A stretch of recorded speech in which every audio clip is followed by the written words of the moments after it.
আসসালামু আলাইকুম রহমতুল্লাহ। এটা খুবই গুরুত্বপূর্ণ বিষয় যে আমরা 95% মুসলমান এই দেশে, কথার কথা 95% মুসলমান। এখন বিষয় হচ্ছে যে তারা কেউই ঘোষণা দেয় নাই যে আমরা কাফের হয়ে গিয়েছি, কেউই মুশরিক হওয়ার কোনো ঘোষণা দেয় নাই, কোনো কিছু করে নাই। সবাই আমরা মুসলমান ভিতরে আছি, সব কিছুই করতেছি, নামাজ রোজাও করতেছি। কিন্তু বিষয় হচ্ছে যে এই যে আমরা মুসলমান এবং কাফের হওয়ার কোনো ঘোষণা দেয় নাই, তারপরেও কি আমাদের সমাজে এমন কিছু মানুষ থাকতে পারে যারা আসলেও মুসলমান নামে, কিন্তু আসলেও তারা আল্লাহ তাআলার খাতায় সে আর মুসলমান নাই, তার নাম কাফের মুশরিকদের খাতায় উঠে গেছে। এরকম আসলেও হয় কিনা? উত্তর হচ্ছে হয়, এবং অনেক বেশি হয়। আর এই যুগে এইটার পরিমাণ অনেক বেশি, অনেক বেশি। কারণ একটা কুফরি কেউ যদি করে, কোনো একটা আকিদার জায়গায় যদি কারো কোনো সমস্যা থাকে, তাহলে সে আর মুসলমানের ভিতরে থাকে না। আমি কিছু একটা উদাহরণ দিই।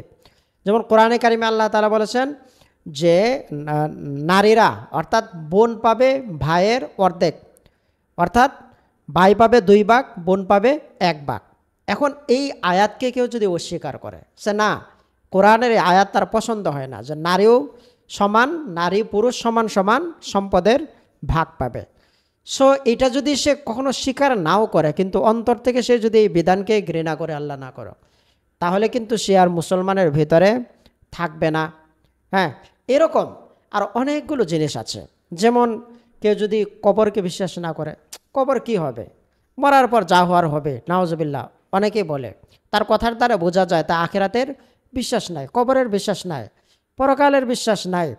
সো এগুলো যদি হয় তাহলেও সে কিন্তু মুসলমানের ভিতরে নাই। কেউ যদি অন্য ধর্মকে পছন্দ করে, যে ইসলাম ধর্ম ভালো, হিন্দু ধর্মও ভালো, নাউজুবিল্লাহ, যে মা দুর্গা আসছিল বলে এবার ফসল ভালো হয়েছে, সো এইটা যদি কেউ বিশ্বাস করে, তাহলে সে আর মুসলমানের ভিতরে থাকবে না।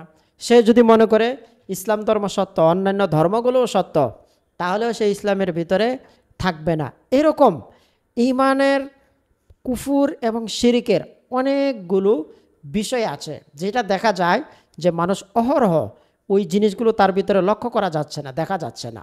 সো আমরা যদি ধরি সমানে অনেক পার্সেন্ট এই সমাজে আছে যে যারা আসলেও নামে মুসলমান হলেও আল্লাহ তাআলার খাতায় তার নাম কুফুর অথবা শিরিকের খাতায় উঠে গেছে।